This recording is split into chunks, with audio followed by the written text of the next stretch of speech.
बाबा जी के प्यारे साथ संगत जी, राधा स्वामी जी, साथ संगत जी, आज की वीडियो में मैं आपको बाबा जी की तो सच्ची घटना सुनाऊंगी जी, जिसे सुनकर आपको पूरा यकीन हो जाएगा कि जब संत सतगुरु हमें नाम दान की बख्शिश करते हैं और हम उनके कहे अनुसार भजन सिमरन नहीं करते, तो बाबा जी अंत समय में हमसे कैसे भजन सिमरन करवाते हैं। और दूसरी घटना में जानेंगे कि जब कोई जीव सतगुरु के हुक्म को सर आंखों पर रखकर सेवा करता है तो बाबा जी उसके साथ क्या क्या चमत्कार कर देते हैं जी। आगे की वीडियो शुरू करने से पहले एक बेनती है जी, आप सभी वीडियो में अंत तक बने रहें और चैनल पर पहली बार आए तो चैनल को सब्सक्राइब जरूर कर लीजिए। साथ संगत जी, एक पूर्ण गुरु से नाम दान मिलना कोई छोटी बात नहीं है जी। फिर भी हम में से कुछ ऐसे लोग भी होते हैं जो नाम लेने के बाद बिल्कुल भी भजन सिमरन नहीं करते हैं जी। ऐसे ही बाबा सावन सिंह जी महाराज के समय की बात है। संगत बड़े प्यार से उन्हें बड़े महाराज जी कहा करती थी। उनका एक शिष्य जिसका नाम ठाकुर सिंह था, जिसने बड़े महाराज जी से नाम ले रखा था, लेकिन ठाकुर सिंह ने नाम तो ले लिया था पर नाम का सिमरन नहीं करता था और ना ही सत्संग सेवा करता था। साथ संगत जी, लेकिन हम सभी को पता है इस दुनिया में जो भी आया है एक ना एक दिन उसको काल के देश में जाना पड़ता है जी। तभी तो कहा जाता है जो जीव आत्मा किसी पूर्ण गुरु से नामदान ले लेती है तो उसका इस जहान का भी और अगले जहान का भी गुरु जिम्मेदार बन जाता है जी। इसी तरह बड़े महाराज जी ने ठाकुर सिंह को उसकी मौत से 15 दिन पहले चेता दिया था। जब ठाकुर सिंह के मृत्यु का समय उसके पास आया तो बड़े महाराज जी उसके पास जाकर उसको बता दिया कि ठाकुर सिंह तू नाम का सिमरन किया कर, तेरी 15 दिन बाद मौत हो जाएगी। इतना सुन के ठाकुर सिंह घबरा गया और हाथ जोड़कर अर्ज करने लगा, हे सतगुरु दीन दयाल जी, मैं अभी संसार से जाना नहीं चाहता। मुझे उस संसार में बहुत भय लगता है। आप कहकर मेरी उम्र बढ़वा दो। ठाकुर सिंह की बात सुनकर महाराज जी फरमाने लगे, क्या तू नाम का सिमरन करता है, भजन करता है? क्योंकि अगर तू भजन सिमरन करता तो ऐसी बात नहीं करता, बल्कि मेरी बात सुनकर खुश होता। तो इसके जवाब में ठाकुर सिंह कहने लगा, हे सच्चे पातशाह जी, मुझे तो याद भी नहीं है कि नाम का सिमरन क्या है, कैसे करना है। मैं तो भूल गया हूं। सच बताऊं तो मैंने कभी भी अभ्यास किया ही नहीं। इस बात पर बाबा जी कहने लगे, कोई बात नहीं, नाम तो याद नहीं पर बैठते कैसे हैं वह तो याद होगा। तो इतना सुनकर ठाकुर सिंह कहने लगा, हाँ बाबा जी, ये तो मुझे याद है कि कैसे बैठते हैं। तो बाबा जी ने फरमाया कि ठीक है भाई ठाकुर सिंह, तू पालथी मारकर बैठ जा, मैं तेरे को नाम याद दिलाए देता हूं। इतना कह करके ठाकुर सिंह पालथी मार के अपने सतगुरु कामले मुर्शिद के सामने बैठ गया और बाबा जी ने अपने कर कमलों द्वारा अपने पवित्र हाथ का अंगूठा उसके माथे पर रखकर के फरमाया, भाई अब देख, अब भजन कर लेगा, हम तुझे याद दिलाए देते हैं। तो इतने में जब सतगुरु जी ने अपने पवित्र हाथ का अंगूठा उसके माथे पर स्पर्श किया तो उसके बंद कपाट एकदम खुल गए। उसको रूहानी नूरानी दर्शन होने लगे और सचखंड अनामी निज धाम में उसकी आत्मा शिखर पर पहुंच गई और रूहानी नजारे देखने लगी।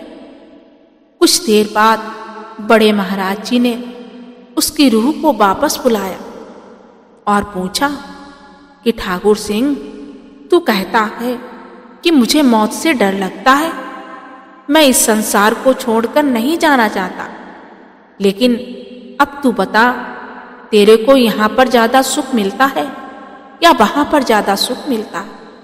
तो इसके जवाब में ठाकुर सिंह हाथ जोड़ के अर्ज करने लगा, हे सच्चे पातशाह जी, मुझे तो पता नहीं था, मैंने तो कभी कल्पना तक नहीं की थी इस देश की, जिस देश में आज आपने मुझे सैर करवाई है। उस निज मुकाम के बारे में तो मैंने कभी सपने में भी नहीं सोचा था। वहां पर तो इतना परमानंद, इतनी खुशियां, इतनी लज्जत है जो मैं सोच भी नहीं सकता। तो इतना कहने के बाद बाबा जी फरमाने लगे, ठाकुर सिंह, तेरी मौत के आज से लेकर 15 दिन बाकी हैं। तू अब रोज सुबह शाम भजन करना, परमात्मा तेरी अरदास जरूर सुनेंगे। इतने में ठाकुर सिंह हाथ जोड़कर कहने लगा, बाबा जी, मेरा तो इस निज देश यानी सचखंड से बाहर आने का मन ही नहीं करता। अब तो वह देश, ये जो धरती है या मृत्युलोक है, ये नरक के समान दिखाई पड़ती है। इसलिए मेरे लिए 15 दिन तो ऐसे लगते हैं कि जैसे 15 साल के बराबर है। तो इस बात पर बाबा जी मुस्कुराकर फरमाने लगे कि भाई ठाकुर सिंह, हमने तेरे को पहले ही कहा था कि तेरे 15 दिन बाकी हैं, तू भजन कर ले। तू कहने लगा कि मेरा तो इस दुनिया से जाने का मन ही नहीं करता। तब बड़े महाराज जी ने ठाकुर सिंह से कहा कि तुझे तो मौत से भय लगता है, लेकिन अब तुझे जिस सच्चाई का पता चल गया है, तो तू अब कहता है कि यहाँ मेरे 15 दिन 15 साल के बराबर है। साथ संगत जी, बड़े महाराज जी के कहने का मतलब है, उस देश में जहाँ पर संत महात्मा हम सभी रूहों को ले जाना चाहते हैं, वहाँ इस दुनिया से हजारों करोड़ों अरबों गुना ज्यादा खुशियां हैं। वहां पर ना दुख है, ना सुख है, ना धूप, ना छांव है। इस बात का वर्णन करते हुए ठाकुर सिंह कहने लगा, महाराज जी, वहां पर तो कोई भी चीज सोचते ही तो सोचने से पहले हाजिर हो जाती है। इसलिए इस मृत्युलोक में क्या करना? क्या आप मुझे इसी वक्त सचखंड ले चलोगे? इसके जवाब में बाबा जी फरमाने लगे, बेटा, तुझे सचखंड लेकर तो जरूर जाएंगे, लेकिन अभी तेरा टाइम निश्चित है। 15 दिन तेरे बाकी हैं, वे पूरे हो जाएंगे जब तुझे सचखंड ले जाएंगे। तो प्यारी साथ संगत जी, जब पहली बार बाबा सावन सिंह जी ने ठाकुर सिंह को नाम याद करवाया था और ये बताया था कि तुझे आज से 15 दिन के बाद मौत आ जानी है, तो ठाकुर सिंह रोने लगा, चिल्लाने लगा, अर्ज करने लगा, हे साईं जी, आप तो दयालु हो, सतगुरु अंतर्यामी हो, आप तो अर्ज कर सकते हो और मेरी उम्र बढ़वा सकते हो, मेरी जिंदगी बख्श सकते हो। इसके जवाब में बाबा सावन सिंह जी कहने लगे कि भाई तू क्या बात करता है? मेरा जवान बेटा मेरे सामने चूल्हा छोड़ गया। मैंने कभी भी उसकी मौत के लिए परमात्मा से शिकायत नहीं करी, ना ही उसकी उम्र बढ़ाने के लिए अर्जी करी। साथ संगत जी, इसलिए परमात्मा के काम में संत महात्मा कभी भी दखल नहीं करते हैं जी। प्यारी साथ संगत जी, ठाकुर सिंह 15 दिन के बाद चोला छोड़ गया और बाबा जी के बताए समय के अनुसार वह हर रोज भजन करता रहा। रोजाना निश्चित समय पर उठता और अपने सतगुरु दीनदयाल के चरणों में हर रोज अर्ज करता।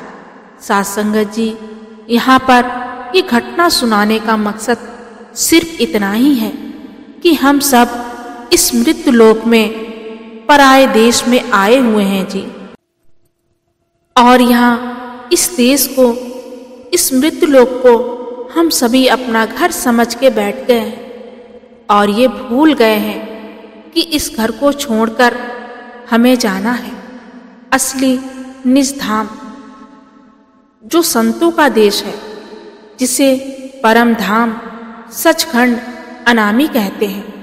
वहां पर जाना है, लेकिन जब संत वहां पर जाने की बात करते हैं तो हम वह बातें फिजूल की लगती हैं, हमें वे बातें व्यर्थ की लगती हैं। लेकिन 1% नहीं, 100% नहीं, 1,00,000% उनकी बातों में सच्चाई छिपी होती है जी।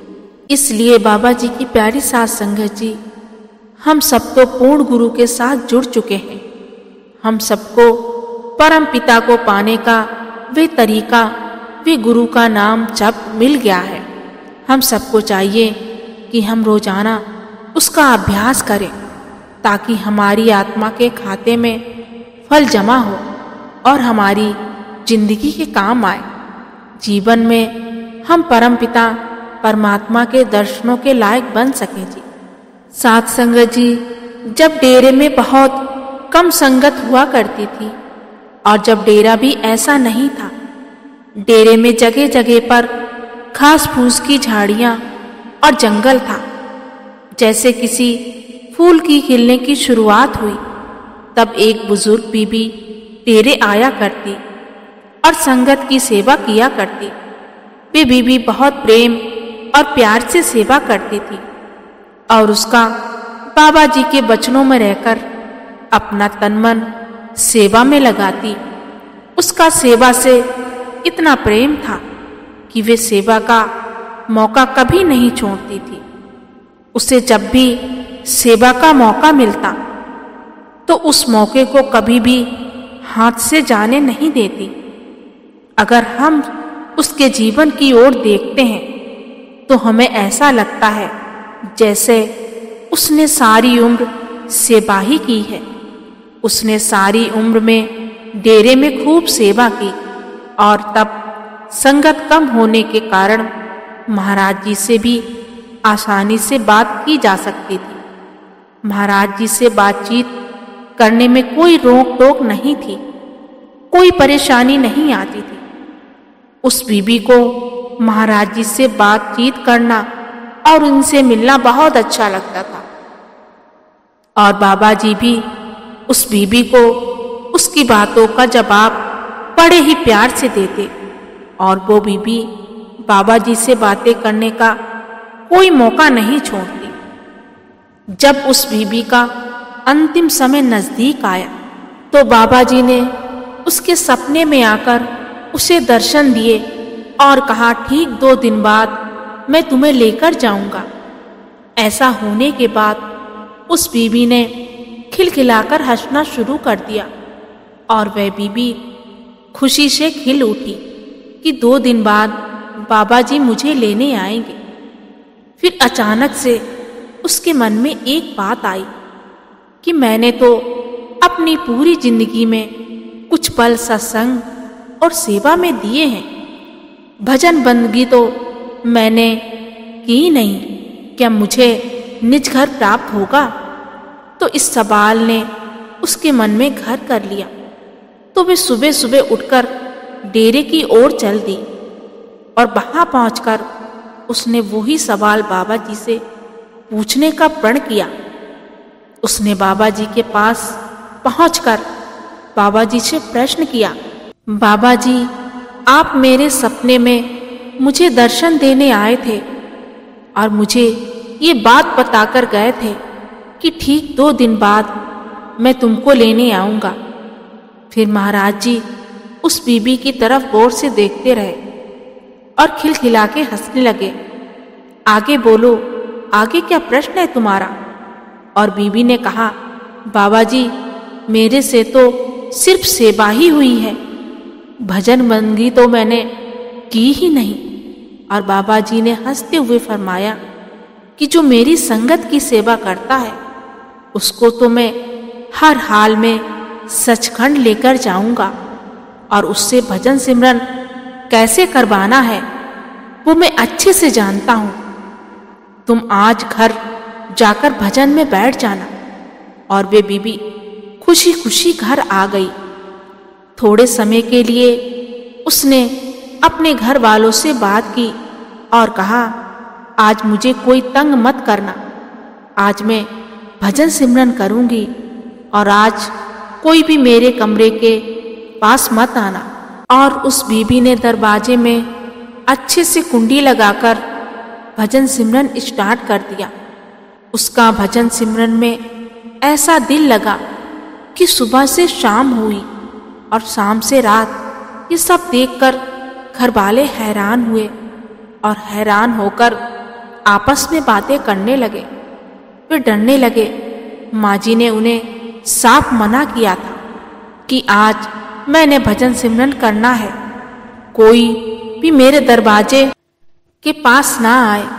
पर सभी बीबी के इंतजार में उसके कमरे के पास इकट्ठे हो गए। और समय बीत जाने के बाद जब बीबी बाहर आई तो उसके घर वालों ने देखा कि बीबी के चेहरे पर एक अलग सा ही नूर था। वे सब देखकर बहुत हैरान हुए। घर वाले बीबी से आपस में बातें करने लगे और अगले दिन बीबी महाराज जी के पास गई। फिर से महाराज जी से सवाल किया, महाराज जी, आप तो कह रहे थे कि आप मुझे लेने आओगे, पर लेने तो नहीं आए। मैं तो आपका इंतजार कर रही थी, देर रात तक इंतजार किया, पर आप लेने नहीं आए। महाराज जी ने हंसते हुए फरमाया कि मैं ही तो तुम्हें लेने आया था, तभी तो तुम्हें ये ज्ञान हुआ है।